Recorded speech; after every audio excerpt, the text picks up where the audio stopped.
Hello everyone and welcome to the channel. In this video, I'll show you exactly how to create a FNB virtual card.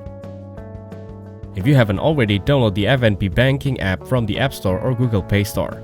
Next, open the app and log in using your FNB username and password. If you're a new user, you'll need to register by following the app setup process. Once you're in the app, tap on the Cards tab located at the bottom of the screen.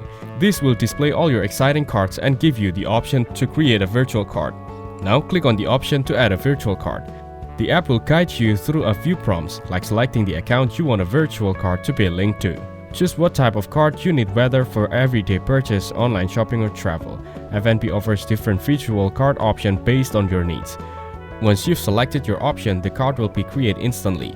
Then you'll be able to view the card details, card number, expiry date and CVV in the app. Make sure to note these details for online purchases, as there's no physical card to refer to. Thank you everyone for watching. Hope you get some value. Make sure to like the video and subscribe to our channel. Leave a comment down below. See you in the next one.